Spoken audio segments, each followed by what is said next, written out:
Remove the rivets. Pry up the center of the rivet first. This will unlock it. Next, pry up the base of the fastener. Remove the bolts by turning them counterclockwise. Turn the wheel to give yourself better access to the lining. Remove the rivets. Press down on the center of the rivet to unlock it. Next, pry up on the base of the fastener to remove it. The steps needed to access the other side are the same as this side. Turn the wheel to give yourself better access to the lining. Press down on the center of the rivet to unlock it. Next, pry up on the base of the fastener to remove it. Now that we have the bolts and the fasteners kind of off in the wheel well and up here, we're going to kind of come all the way from the corner and all the way along the front here. There is a bunch of fasteners kind of all along the front from wheel well to wheel well that we're going to remove, and then we're going to take the bumper completely off here. So now we're under the car. We're going to look right along the ridge here. There's a bunch of fasteners that we're going to take out. Now, I just want to point out before we attempt to take these out, there are a couple fasteners kind of along the front here that you don't have to take out. Basically, those fasteners are kind of through, this car is kind of a whitish silver car. These are through kind of that white silver part there. You don't have to remove those. Those are basically just securing the main part here to the part that we want to take off. So those you don't have to take off. If you do take them off, it's probably not the end of the world, but if you see that there's ones going through the part that kind of wraps around here, those don't need to come out. So just keep that in mind when you're doing this. Remove the rivets. Pry up the center of the rivet first. This will unlock it. Next, pry up the base of the fastener.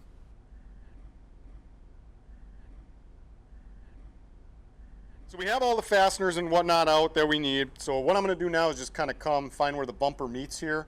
We're going to kind of grab right here and kind of wiggle and pull and just kind of get that disconnected there.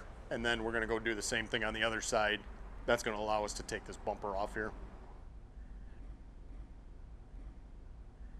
Now we're going to pull the bumper off. One thing I want to point out is I did put a few like just rugs down here on the ground, because when we pull the bumper off, we kind of want to have somewhere to set it. That's just going to prevent it from getting scratched or anything on the pavement here. So I would suggest putting just something down so you can kind of set the bumper down on something that's not going to really ruin it at all. But once we have that, I'm just going to kind of start on one side here, and we're just going to kind of grab and pull back, and you'll see it'll kind of pop out of the headlight housing there. We're going to kind of do the same thing over here. Just kind of grab, wiggle, and pull. And then should be able to just kind of wiggle it. You can see this is completely loose now. I'm going to kind of just set this down now. Again, that's why I have the rug here. And you can either just leave this here. If you want to remove the whole bumper and just kind of get it out of the way, you can disconnect the fog lights right here and here, and then you can pull this bumper completely out of the way. However, if all you're doing is taking out the housing, setting the bumper down kind of like we have it here is going to be more than enough room and access to be able to remove this, either one of the housings that we would want to remove here. So now that we have the bumper off, what we're going to kind of look for is this kind of plastic section right here in the front, kind of underneath the light. We have to remove that in order to get out the housing here. So what we're going to do is there's a bolt right here, and then there's one kind of on the side here. So we're going to take these bolts out. We recommend wearing gloves when changing your lights. The oils on your fingers can create hot spots and cause the bulb to burn out prematurely. And then once you have those three bolts out, we're going to come right in the front here, and there's a fastener. It's kind of almost dead center. And we're just going to pry out the center, pry out the base of that fastener there. Now to remove this, you will have to kind of just lift it kind of off to the side a little bit, kind of like that, and then you can see it just kind of pops off like super easy there. The next step we're going to do here is we're going to come up kind of behind the housing, and we have this kind of plastic panel here. We have three fasteners we have to take out, and we're just going to remove this panel to access some of the bolts that we need. You only have to do this really on the side that you're actually changing the housing on. So we're going to lift that up and off, and that's going to give us access to some of the bolts and another fastener that we need to get this housing out here. Pry up the center of the rivet first. This will unlock it. Next, pry up the base of the fastener.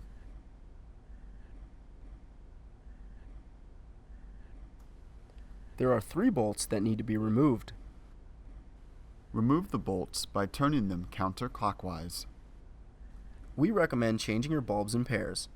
If one bulb is burnt out, its counterpart bulb is likely near the end of its life as well. Bulbs get dimmer by 20% over time, which is another great reason to change both bulbs at once. So now we're going to take the housing out. We have the bolts out. Now, this, where the bolt was kind of on the top right here, you do have to kind of just lift up on that tab just a little bit just to kind of loosen it up because it does kind of lock into there. But then once we have that out, we can basically just kind of slide this guy out here. Push the tab and pull the connector to remove it. Now you can replace your housing with a new one. Our research indicates that this vehicle is equipped with LED lights. In order to replace the intended bulb, you must replace the entire housing. It is uncommon for LED bulbs to burn out. We recommend checking the fuses before attempting to replace the housing. Push the connector straight in to connect the new housing.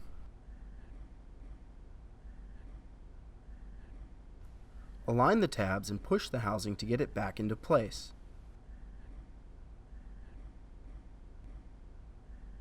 You'll kind of know when it's into place because those 2 little tabs kind of on the top here will kind of click in there.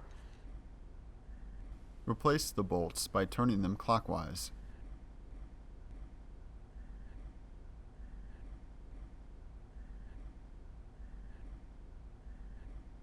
Align the base of the rivet first. Next, push down on the center to lock it in place. Replace the upper panel. Replace the rivets. Align the base of the rivet first. Next, push down on the center to lock it in place.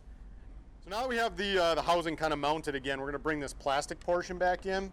And really all we got to do is kind of just line this up. There are a couple kind of tabs that kind of feed into it. And then it'll kind of pop in on the side. You'll know you have it in place because it should be on there pretty good even before you put. Replace the bolts by turning them clockwise. Align the base of the rivet first. Next, push down on the center to lock it in place. Make sure the bulb housing is secure. So when we bring the bumper back up, you can kind of see we have this panel here, which is kind of towards the middle of the car, and then this panel here, which is kind of in the wheel well. Now, the one in the middle, the bumper actually has to sit kind of on the outside of it like that. On the wheel well, the bumper kind of needs to sit on this side, so it kind of needs to kind of go in between here. Now, if you get the bumper up into place, you can see this is pretty pliable. So if for some reason you get the bumper kind of underneath this, you can probably just, tuck it back under. But again, this one is kind of the most important one. We want to make sure that the bumper is kind of on the top of this on both sides when we go to bring this bumper back up. Considering the amount of effort required to access the bulb assembly, we recommend replacing both sides at once.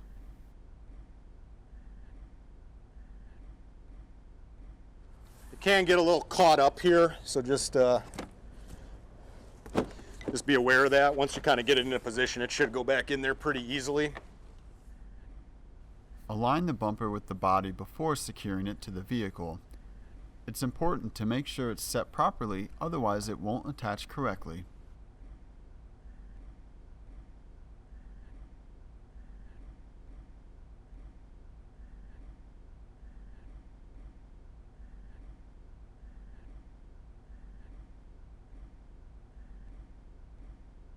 Replace the rivets.